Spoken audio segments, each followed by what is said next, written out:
Welcome. This is Last Phone Standing, our yearly roundup where two phones will be declared the winners like we do every year. This year, the two criteria are the best phone in the world under 10,000 rupees and the best phone in the world irrespective of price.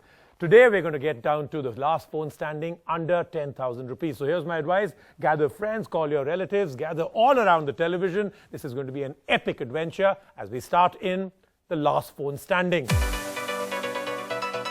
The first phone in that is the Lenovo, the Note, the K3 Note, which really did set the cat amongst the pigeons. Under 10,000 rupees, it did what no other phone could do all the year round. And representing and talking about that phone is PK Roy. Welcome. So PKR, you know the rules of the game. Less than a minute. Your time starts now. So the K3 Note actually packs in an amazing lot of features. For the price, it's probably the most feature-packed.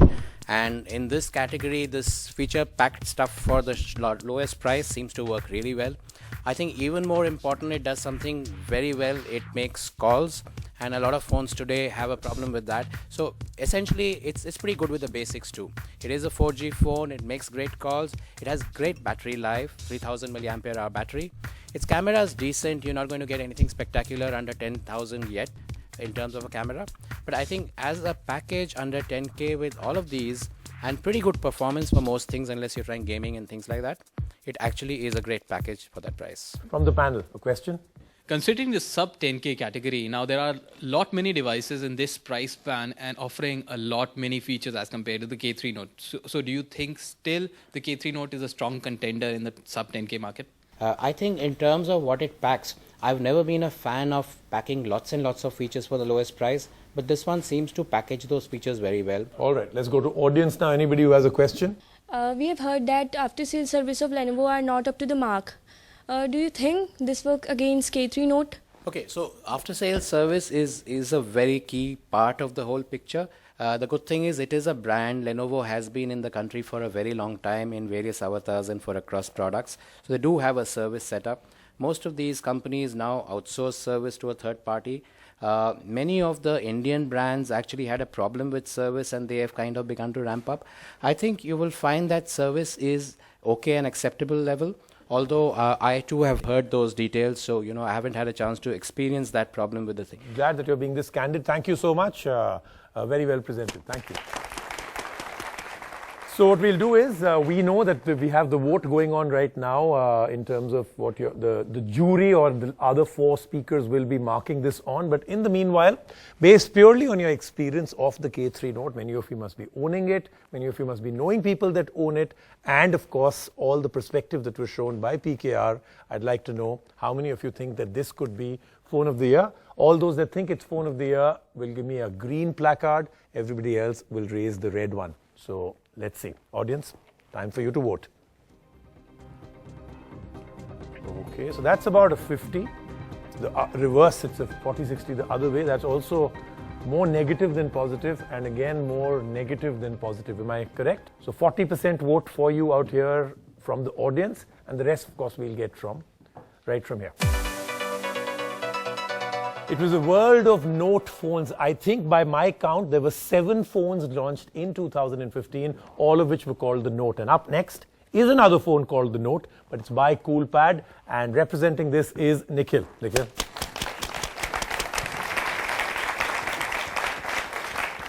A phone that has a fingerprint scanner, a 13 megapixel camera, 3 GB of RAM, 5.5 inches HD display. Yes, I'm talking about a device that's priced under 10K. In fact, even better, it's priced at 8,999. And that's the reason that device got 5 lakh registrations in 2 days and 15,000 units got sold in 2 minutes.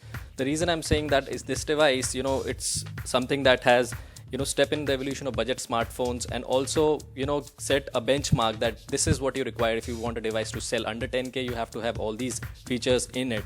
And add to that, the device has a very good build quality. Also, the UI is good, not like the other Chinese manufacturers. We've seen the UI is lagging or something. So it's got a great device at a great price, and I think it's unbeatable under 10K. Nikhil, my question to you is, the performance after a couple of months, does that begin to degrade? Because what we've seen with a lot of these phones is when you get them, they're brand new, they look super fast, everything works. but usage of 2 months and then it suddenly becomes God, very Kishore, laggy. who uses the phone for 2 months nowadays? Oh, Don't you get a new phone every 30 days? It's still under the 10K category, so Right, and that's no, it's under the 5K that we might change every day. Okay, Nikhil. To be honest, I've used the phone for around 10-15 days, so I can't really comment on that. But what I've heard from user experience that they, after when you go to a review and see the comments that people have left, you see that they're praising the device and they said that's still doing good. But there's always a question about the service of this company. Time now to find out what the audience thinks, while of course the panel is going to be marking Nikhil and his phone that he presented today. Let's get your votes in. Okay, that's not bad. That's not bad again. So more greens than reds. I'd say about 60, Nikhil. Thank you very much. Thanks, Nikhil. Next up is a company that is selling a product but not under the brand that made it famous. The company is Micromax and the sub-brand, the online brand, is called You. It's had a lot of success with an incredible amount of very interesting marketing campaigns. And one of the phones that stood out was the You Eureka Plus, and Mala is going to tell us all about it. All right, Mala, the You Eureka Plus. The You Eureka Plus is a phone I've lived with for a few months because I think Micromax forgot to take it back. And I quite liked it. I was surprised because it's actually the soul of simplicity itself. It's a phone you can actually throw around quite a bit.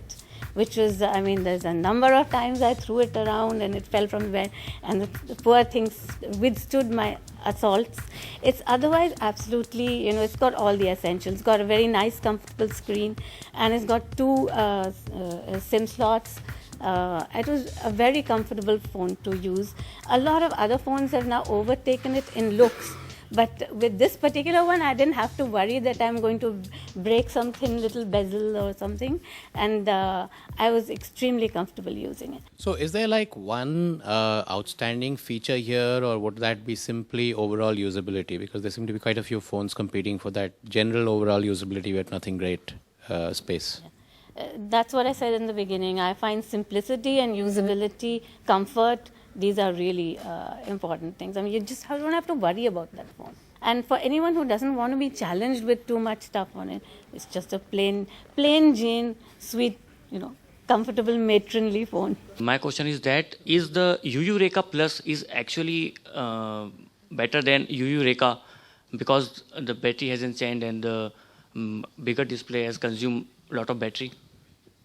Right, so the Eureka Plus actually has a better screen, but the battery lasts you through the day mostly, unless you really push it with gaming. So overall, yes, the Plus, the whole idea of the Plus was to improve on some of the problems from the original Eureka. So yes, I would say it is. And remember, you can throw it around. Okay, that's the plus. That's the big plus that the phone has. And when Mala throws things around, she believe throws me. them around for real. All right, let's get a vote in while the panel puts in their own numbers. Audience, the You Eureka Plus is now up for your analysis and vote.